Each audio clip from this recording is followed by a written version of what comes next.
Livre de la Genèse, partie 5. Chapitre 25. Abraham prit encore une femme nommée Kétoura. Elle lui donna des fils, Zimran, Kokshan, Médan, Madian, Yishbak et Shuha. Yoktan engendra Saba et Dédan. Les filles de Dédan furent les Ashurim, les Létouchim et les Léoumim. Les fils de Madian furent Épha, Épher, Enoch, Abida et Eldar. Ce sont là tous les fils de Kétoura. Abraham donna tout ce qui lui appartenait à Isaac. Quant aux fils de ses concubines, il leur fit des dons et, de son vivant, il les envoya loin de son fils Isaac du côté de l'Orient, dans le pays d'Orient. La durée de la vie d'Abraham fut de 175 ans. Puis Abraham expira. Il mourut après une heureuse vieillesse, âgé et rassasié de jours, et il fut réuni à ses ancêtres décédés. Isaac et Ismaël, ses fils, l'ensevelirent dans la grotte de Marc-Péla, dans le champ d'Éphron, fils de Tsoar, le Hittite, vis-à-vis de Mamré. C'est le champ qu'Abraham avait acheté aux Hittites. Là furent ensevelis Abraham et sa femme Sarah. Après la mort d'Abraham, Dieu bénit son fils Isaac qui habitait près du puits de Lahaï. Oui.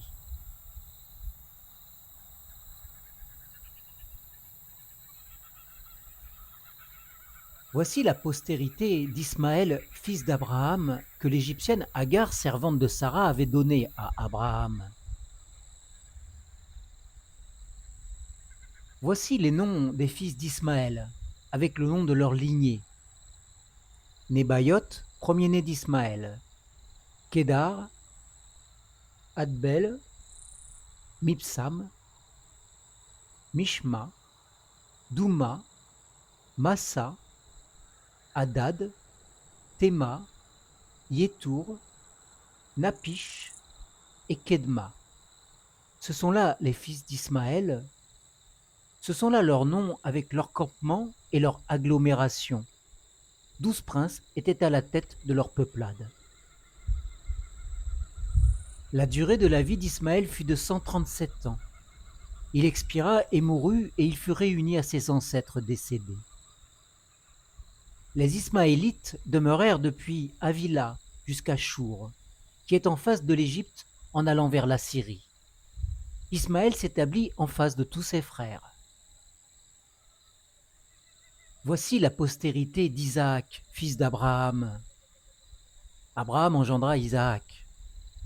Isaac était âgé de 40 ans quand il prit pour femme Rebecca, fille de Bethuel, l'araméenne de Padan Aram, et sœur de Laban l'araméen.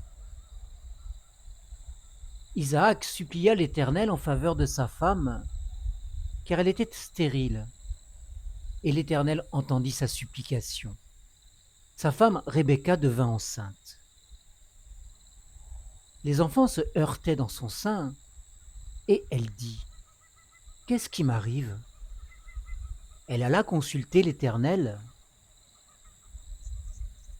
L'Éternel lui dit : « 2 nations sont dans ton ventre. 2 peuples se sépareront au sortir de tes entrailles. Un de ces peuples sera plus fort que l'autre, et le plus grand sera assujetti au plus petit. » Au terme de sa grossesse, on vit que le jumeau se trouvait dans son sein. Le premier sortit entièrement roux, comme un manteau de poil, et on lui donna le nom d'Ésaü. Après cela sortit son frère, dont la main tenait le talon d'Ésaü, et on lui donna le nom de Jacob. Isaac était âgé de 60 ans lorsqu'ils naquirent. Ces garçons grandirent, Ésaü devint habile chasseur, un homme de la campagne. Mais Jacob fut un homme tranquille, qui restait volontiers sous les tentes. Isaac aimait Ésaü parce qu'il avait du goût pour le gibier, et Rebecca aimait Jacob. Un jour que Jacob faisait cuire un potage, Ésaü revint de la campagne, accablé de fatigue. Ésaü dit à Jacob: Laisse-moi, je te prie, manger de ce roux-là, car je suis fatigué. C'est pour cela qu'on a donné à Ésaü le nom d'Édom. Jacob dit: Vends-moi aujourd'hui ton droit d'aînesse. Ésaü répondit: Me voici sur le point de mourir, à quoi me sert ce droit d'aînesse? Alors Jacob dit: Prête-moi d'abord serment. Et il lui prêta serment et vendit son droit d'aînesse à Jacob. Alors Jacob donna à Ésaü du pain et du potage de lentilles. Il mangea et but, puis il se leva et s'en alla. C'est ainsi qu'Ésaü méprisa le droit d'aînesse. Chapitre 26. Il y eut une famine dans le pays, outre la première famine qui avait lieu au temps d'Abraham. Et Isaac alla vers Abimélec, roi des Philistins, à Guérar. L'Éternel lui apparut et dit: Ne descends pas en Égypte, demeure dans le pays que je te dirai. Séjourne dans ce pays-ci, je suis avec toi et je te bénirai, car c'est à toi et à ta descendance que je donnerai toutes ces terres. Je tiendrai ainsi le serment que j'ai prêté à ton père Abraham. Je multiplierai ta descendance comme les étoiles du ciel. Je donnerai à ta descendance toute cette terre. Toutes les nations de la terre se diront bénies en ta descendance. En effet, Abraham a écouté ma voix. Il a observé mon ordre, mes commandements, mes prescriptions et mes lois. Ainsi, Isaac resta à Guérar. Lorsque les gens de l'endroit posaient des questions sur sa femme, il disait: C'est ma sœur. Il craignait de dire que c'était sa femme, de peur d'être tué par les gens de l'endroit, parce que Rebecca était belle. Comme son séjour se prolongeait, il arriva qu'Abimélec, roi des Philistins, regardant par la fenêtre, vit Isaac qui badinait avec sa femme Rebecca. Abimélec fit appeler Isaac et dit: C'est donc ta femme? Comment as-tu pu dire: C'est ma sœur? Isaac lui répondit: J'ai parlé ainsi de peur de mourir à cause d'elle. Abimélec lui dit: Qu'est-ce que tu nous as fait? Peu s'en est fallu que quelqu'un du peuple n'ait couché avec ta femme, et tu nous aurais rendus coupables. Alors Abimélec fit passer un ordre à tout le peuple en ces termes: Celui qui touchera à cet homme et à sa femme sera puni de mort. Isaac sema dans ce pays, il récolta cette année le centuple, car l'Éternel le bénit. Cet homme devint riche et il alla s'enrichissant de plus en plus, au point d'être vraiment riche. Il avait un cheptel de petit bétail, un cheptel de gros bétail, un grand nombre de serviteurs. Aussi les Philistins devinrent jaloux de lui. Tous les puits qu'avaient creusés les serviteurs de son père au temps d'Abraham, son père, les Philistins les comblèrent et les remplirent de terre. Alors Abimélec dit à Isaac: Va-t'en de chez nous, car tu es beaucoup plus puissant que nous. Isaac partit de là et campa dans le vallon de Guérar, où il habita. Isaac creusa de nouveau les puits d'eau qu'on avait creusés du temps de son père Abraham, et que les Philistins avaient comblés après la mort d'Abraham. Il les appela des mêmes noms dont son père les avait appelés. Les serviteurs d'Isaac creusèrent encore dans le vallon et y trouvèrent un puits d'eau vive. Les bergers de Guérard cherchèrent querelle aux bergers d'Isaac en disant « L'eau est à nous ». Il donna donc au puits le nom d'Essec, parce qu'on s'était disputé avec lui. Ses serviteurs creusèrent un autre puits, au sujet duquel on chercha aussi querelle, et il l'appela Sitna. Il leva le camp et là creusa un autre puits pour lequel on ne chercha pas querelle, et il l'appela Rehoboth. Car, dit-il, l'Éternel nous a maintenant mis au large, et nous prospérons dans le pays. Il remonta de là à Beersheba. L'Éternel lui apparut cette nuit-là et dit « Je suis le Dieu d'Abraham, ton père, sois sans crainte, car moi je suis avec toi. Je te bénirai et je multiplierai ta descendance à cause de mon serviteur Abraham. » Isaac bâtit là un autel et invoqua le nom de l'Éternel. Il y dressa sa tente, et ses serviteurs y creusèrent un puits.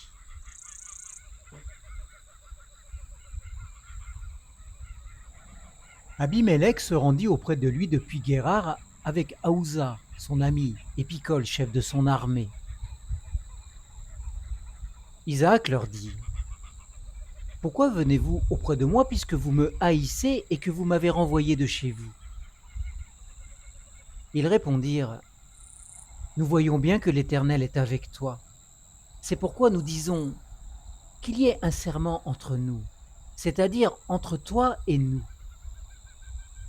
Concluons avec toi une alliance en vertu de laquelle tu ne nous feras aucun mal.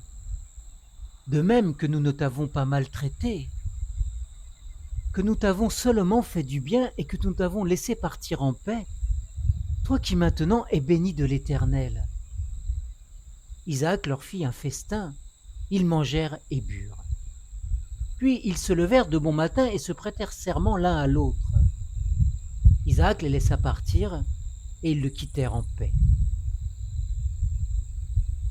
Ce même jour, des serviteurs d'Isaac vinrent lui faire rapport sur le puits qu'ils avaient creusé et lui dirent « Nous avons trouvé de l'eau. » Isaac l'appela Shibéa. C'est pourquoi on a donné à la ville le nom de Beersheba jusqu'à aujourd'hui. Ésaü, âgé de 40 ans, prit pour femme Judith, fille de Béhéri, le Hittite, et Basmath, fille d'Élon, le Hittite. Elles furent un sujet d'amertume pour Isaac et Rebecca. Chapitre 27. Isaac devenait vieux, et ses yeux s'étaient affaiblis au point qu'il ne voyait plus. Alors il appela Ésaü, son fils aîné, et lui dit « Mon fils ». Il lui répondit « Me voici ». Isaac reprit « Je suis vieux, je ne connais pas le jour de ma mort. Prends donc maintenant tes armes, ton carquois et ton arc. Va dans la campagne et chasse-moi du gibier. Fais-moi un régal comme je l'aime et apporte-le-moi à manger, afin que je te bénisse moi-même avant de mourir. » Rebecca écoutait tandis qu'Isaac parlait à son fils Ésaü. Ésaü s'en alla dans la campagne pour chasser du gibier et pour le rapporter. Alors Rebecca dit à son fils Jacob, « Voilà ce que j'ai entendu. Ton père parlait à ton frère Ésaü et disait, « Apporte-moi du gibier et fais-moi un régal que je mangerai, et je te bénirai devant l'Éternel avant ma mort. Maintenant, mon fils, écoute ma voix et fais ce que je te commande. Va me prendre au troupeau 2 bons chevreaux. J'en ferai pour ton père un régal comme il l'aime. Tu le porteras à manger à ton père afin qu'il te bénisse avant sa mort. » Jacob répondit à sa mère Rebecca, « Oui, mais mon frère Ésaü est velu, tandis que moi je ne le suis pas. Peut-être mon père me tâtera-t-il, et je passerai à ses yeux pour un trompeur. Je ferai alors venir sur moi la malédiction et non la bénédiction. » Sa mère lui dit que cette malédiction, mon fils, retombe sur moi. Écoute seulement ma voix et va me prendre les chevreaux. Il alla les prendre et les apporta à sa mère, qui fit un régal comme son père l'aimait. Ensuite, Rebecca prit les vêtements d'Ésaü, son fils aîné, les plus beaux qui se trouvaient à sa portée dans la maison, et les fit mettre à Jacob, son fils cadet. Elle couvrit de la peau des chevreaux ses mains ainsi que son cou qui était glabre. Puis elle mit le régal et le pain qu'elle avait préparé dans les mains de son fils Jacob. Celui-ci vint vers son père et dit : « Mon père ?» Isaac dit : « Me voici. Qui es-tu, mon fils ?» Jacob répondit à son père : « Je suis Ésaü, ton fils aîné. J'ai fait ce que tu m'as dit. Lève-toi, je te prie, assieds-toi et mange de mon gibier, afin que tu me bénisses toi-même. » Isaac dit à son fils :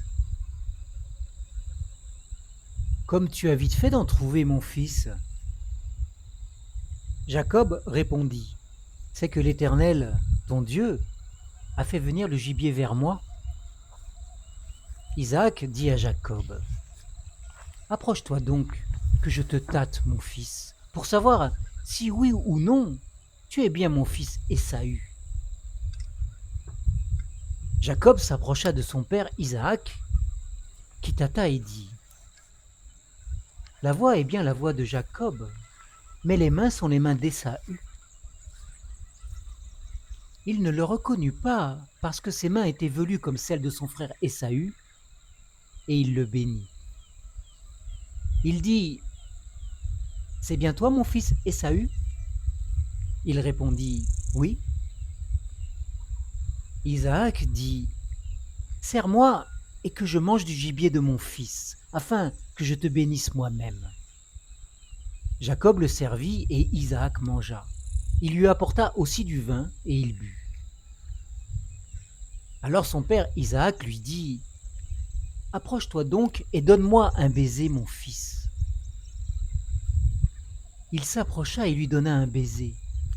Isaac sentit l'odeur de ses vêtements, puis il le bénit en ces termes : « Oui, l'odeur de mon fils est comme l'odeur d'un champ que l'Éternel a béni. Que Dieu te donne de la rosée du ciel et des ressources de la terre, du blé et du vin nouveau en abondance. Que des peuples te soient asservis et que des nations se prosternent devant toi. Sois le maître de tes frères et que les fils de ta mère se prosternent devant toi. Maudit soit celui qui te maudit, béni soit celui qui te bénit. » Isaac finissait de bénir Jacob, et Jacob avait à peine quitté son père Isaac que son frère Ésaü revint de la chasse. Il fit aussi un régal qu'il apporta à son père. Il dit à son père que mon père se lève et mange du gibier de son fils, afin que tu me bénisses toi-même. Son père Isaac lui dit : « Qui es-tu ? » Il répondit : « Je suis ton fils premier-né, Ésaü. » Isaac fut saisi d'un trouble extrême, et dit : « Qui est donc celui qui a chassé du gibier et me l'a apporté ? J'ai mangé de tout avant que tu viennes, et je l'ai béni. Aussi sera-t-il béni. » Lorsqu'Ésaü entendit les paroles de son père, il poussa un grand cri, extrêmement amer, et dit à son père : « Moi aussi, bénis-moi, mon père. » Isaac répondit : « Ton frère est venu avec ruse, et il a appris ta bénédiction. » Ésaü dit : « Est-ce parce qu'on lui a donné le nom de Jacob qu'il m'a supplanté 2 fois ? Il avait déjà pris mon droit d'aînesse, et maintenant il a pris ma bénédiction. » Il ajouta : « N'as-tu pas de bénédiction en réserve pour moi ? » Isaac répondit à Ésaü : « Voilà, je l'ai établi ton maître, je lui ai donné tous ses frères pour serviteurs. et je l'ai pourvu de blé et de vin nouveau. Que puis-je donc faire pour toi, mon fils ? Ésaü dit à son père, tu n'as donc que cette seule bénédiction, mon père ? Moi aussi, bénis-moi, mon père. Ésaü se mit à sangloter. Son père Isaac lui répondit, voici, ta demeure sera privée des ressources de la terre et de la rosée du ciel, d'en haut. Tu vivras de ton épée, et tu seras asservi à ton frère. Mais en errant librement çà et là, tu briseras son joug de dessus ton cou. Ésaü prit Jacob en aversion à cause de la bénédiction dont son père l'avait béni. Ésaü disait en son cœur, les jours du deuil de mon père approchent, et je tuerai mon frère Jacob. On rapporta à Rebecca les paroles d'Ésaü, son fils aîné. Elle fit alors appeler Jacob, son fils cadet, et lui dit, voici que ton frère Ésaü veut tirer vengeance de toi en te tuant. Maintenant, mon fils, écoute ma voix. Lève-toi, va te réfugier chez mon frère Laban, à Haran. Tu resteras auprès de lui quelque temps jusqu'à ce que la fureur de ton frère soit calmée. Quand la colère de ton frère se sera détournée de toi et qu'il aura oublié ce que tu lui as fait, alors je te ferai revenir. Pourquoi serais-je privé de vous deux le même jour ? Rebecca dit à Isaac, je suis dégoûtée de la vie à cause des filles de Heth. Si Jacob épouse une Hittite, une des filles du pays comme celle-là, à quoi me sert la vie ? Chapitre 28. Isaac appela Jacob, le bénit et lui donna cet ordre. Tu n'épouseras pas une Cananéenne. Lève-toi, va à Padam Aram, chez le père de ta mère, et prends là-bas une femme parmi les filles de Laban, le frère de ta mère. Que le Dieu Tout-Puissant te bénisse, te rende fécond et te multiplie, afin que tu deviennes une foule de peuples. Qu'il te donne la bénédiction d'Abraham, à toi et à ta descendance avec toi, afin que tu possèdes le pays où tu habites comme immigrant et que Dieu a donné à Abraham. Isaac fit donc partir Jacob qui se rendit à Padam Aram auprès de Laban, fils de Bethuel, l'Araméen, frère de Rebecca, mère de Jacob et d'Ésaü. Ésaü vit qu'Isaac avait béni Jacob et l'avait envoyé à Padam Aram pour y prendre femme. Et qu'en le bénissant, il lui avait donné cet ordre. Tu n'épouseras pas une Cananéenne. Or Jacob avait obéi à son père et à sa mère, et il était parti pour Padam Aram. Ésaü vit ainsi que les Cananéennes déplaisaient à son père Isaac. Alors Ésaü se rendit auprès d'Ismaël. Il prit pour femme Mahalath, fille d'Ismaël, fils d'Abraham, et sœur de Nebaïot, en plus de ses autres épouses. Jacob partit de Beer-shéba et s'en alla à Haran. Il atteignit un endroit où il passa la nuit, car le soleil était couché. Il prit l'une des pierres de l'endroit, il la plaça sous sa tête, et il se coucha à cet endroit. Il eut un rêve. Voici qu'une échelle était dressée sur la terre, et son sommet touchait au ciel. Et les anges de Dieu y montaient et y descendaient. Or l'Éternel se tenait au-dessus d'elle, il dit, « Je suis l'Éternel, le Dieu d'Abraham, ton père, et le Dieu d'Isaac. La terre sur laquelle tu es couché, je la donnerai à toi et à ta descendance. Ta descendance sera innombrable comme la poussière de la terre. Tu t'étendras à l'ouest et à l'est, au nord et au sud. Toutes les familles de la terre seront bénies en toi et en ta descendance. Voici, je suis moi-même avec toi. Je te garderai partout où tu iras et je te ramènerai dans ce territoire. Car je ne t'abandonnerai pas avant d'avoir accompli ce que je te dis. » Jacob s'éveilla de son sommeil et dit, Certainement, l'Éternel est présent dans cet endroit, et moi, je ne le savais pas. Il eut de la crainte et dit que cet endroit est redoutable. Ce n'est rien moins que la maison de Dieu, c'est la porte des cieux. Jacob se leva de bon matin, il prit la pierre qu'il avait placée sous sa tête, il érigea en stèle et versa de l'huile sur son sommet. Il donna le nom de Béthel à cet endroit. Mais la ville avait d'abord porté le nom de Luz. Jacob fit un vœu en disant : « Si Dieu est avec moi et me garde sur la route où je vais, s'il me donne du pain à manger et des habits pour me vêtir, si je retourne en paix à la maison de mon père, alors l'Éternel sera mon Dieu. Cette pierre que j'ai érigée en stèle sera la maison de Dieu. Je te donnerai la dîme de tout ce que tu me donneras. » Chapitre 29. Jacob se mit en marche et s'en alla au pays des fils de l'Orient. Il aperçut un puits dans la campagne et tout à côté 3 troupeaux de petits bétail étaient campés. Car c'était à ce puits qu'on abreuvait les troupeaux. Or, la pierre qui bouchait l'ouverture du puits était très grande. Tous les troupeaux se rassemblaient là. On roulait la pierre de l'ouverture du puits, on abreuvait le petit bétail et l'on remettait la pierre à sa place sur l'ouverture du puits. Jacob dit au berger : « Mes frères, d'où êtes-vous ? » Ils répondirent : « Nous sommes de Haran. » Il leur dit : « Connaissez-vous Laban, fils de Nahor ? » Ils répondirent : « Oui, nous le connaissons. » Il leur dit : « Comment va-t-il ? » Ils répondirent : « Bien.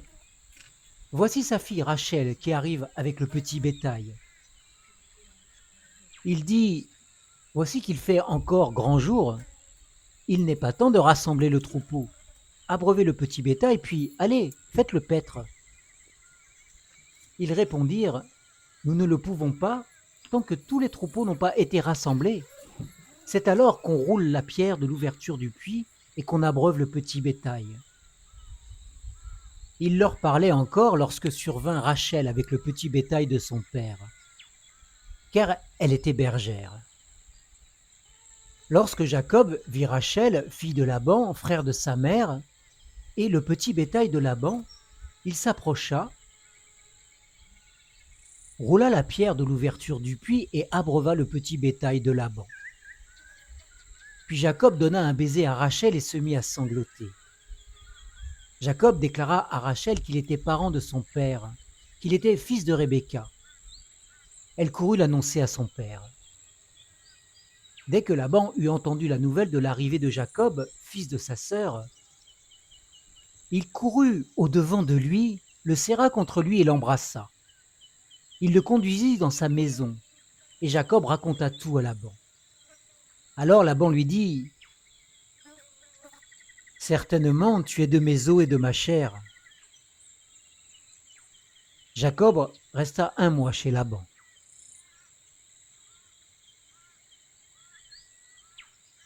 Puis Laban dit à Jacob : « Parce que tu es mon parent, me serviras-tu pour rien ? Déclare-moi ce que tu veux comme salaire. »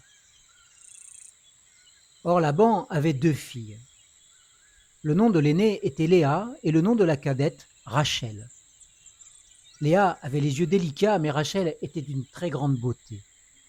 Et Jacob aimait Rachel. Il dit : « Je te servirai 7 ans pour Rachel, ta fille cadette. » Laban dit : « J'aime mieux te la donner à toi plutôt que de la donner à un autre homme. Reste chez moi. » Ainsi Jacob servit 7 années pour Rachel. Elles furent à ses yeux comme quelques jours parce qu'il l'aimait.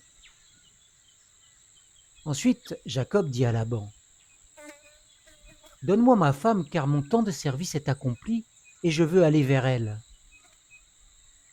Laban réunit tous les gens de l'endroit et fit un festin. Le soir, il prit sa fille Léa et la mena vers Jacob, qui alla vers elle. Laban donna sa servante Zilpa pour servante à sa fille Léa. Le matin venu, Jacob vit que c'était Léa. Alors il dit à Laban, « Qu'est-ce que tu m'as fait? N'est-ce pas pour Rachel que j'ai servi chez toi? Pourquoi m'as-tu trompé ?» Laban dit, « Cela ne se fait pas chez nous de donner la cadette avant l'aînée. Achève la semaine avec celle-ci. Et nous te donnerons aussi l'autre pour le service que tu feras encore chez moi pendant 7 autres années. » Jacob fit ainsi et acheva la semaine avec Léa. Puis Laban lui donna pour femme sa fille Rachel. Laban donna sa servante Bila pour servante à sa fille Rachel. Jacob alla aussi vers Rachel qu'il aimait plus que Léa, et il servit encore chez Laban pendant 7 autres années.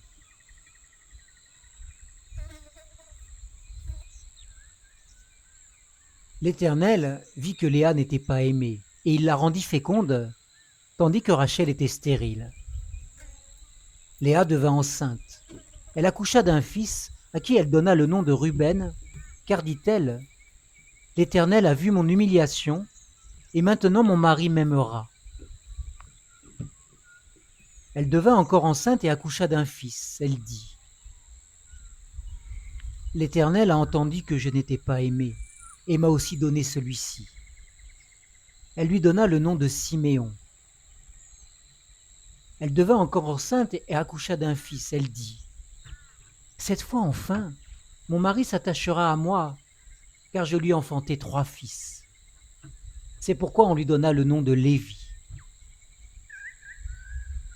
Elle devint encore enceinte et accoucha d'un fils. Elle dit, « Cette fois, je célébrerai l'Éternel. » C'est pourquoi elle l'appela du nom de Juda.